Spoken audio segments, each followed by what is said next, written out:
Joining us on the broadcast now is Major Mohammed Ali Shah, Empower Media panelist, also a defense expert, and shortly we'll also be joined by an economist on the broadcast to give us a more detailed perspective. But Major Shah, if I can come to you first, sir. We've of course seen China extend support to Pakistan time and again, but now it seems that Pakistan is taking, some actions that are not in line with the friendly relations that China and Pakistan share. What do you make, sir, of this latest development coming in from Pakistan? Okay, Pardi, I think, China had told Pakistan much earlier that their citizens are not feeling safe in Pakistan. They should do something about their security. But they were taking it a bit lax because they themselves are not, when they cannot keep themselves secure, what will they look after, safeguard the security of Chinese nationals over there? Earlier, not even a year back, there was an accident that took place at a dam where a lot of Chinese engineers were at work and they had suffered casualties. China had asked Pakistan to pay them compensation for what had happened. Pakistan has been giving its own land, which we call as motherland. They've been giving their land to China, serving them that, no, you can take whatever you want, right? So now what's happened, Chinese consulate had shut down in Pakistan some time back, a few months back, just a few days earlier.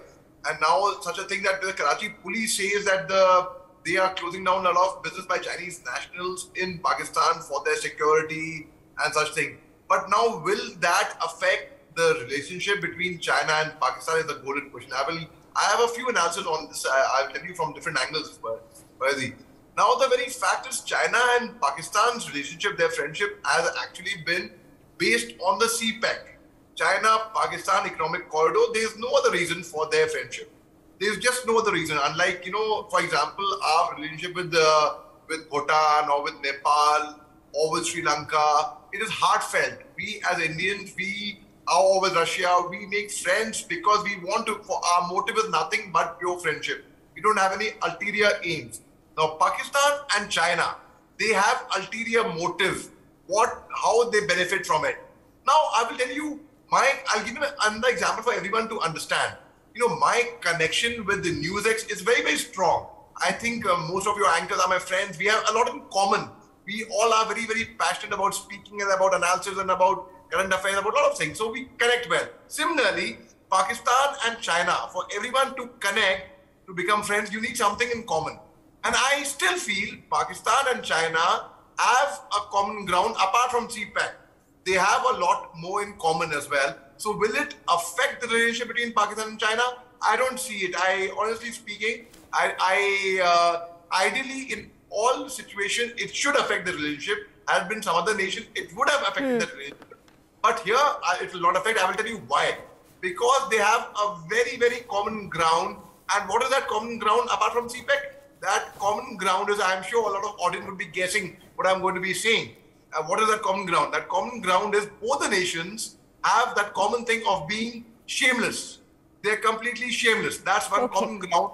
On that account, they will connect very well because whatever happens to their, our citizens, when they are Indians, when they were stuck in Afghanistan, when they were stuck in Ukraine, when the Turkey earthquake happened, the Syria earthquake happened, we send rescue missions.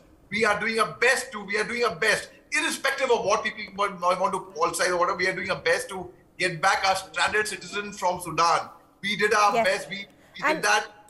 And of course, Major Shah, India continues to be a friend in need when it comes to our neighbors, not only in the South Asian region or the Southeast Asian nation, but across the globe. Like you said, we witnessed that with Ukraine. We also witnessed that with Turkey when the latest earthquakes hit. But of course, the main question continues to remain, what about the China-Pakistan nexus that continues to operate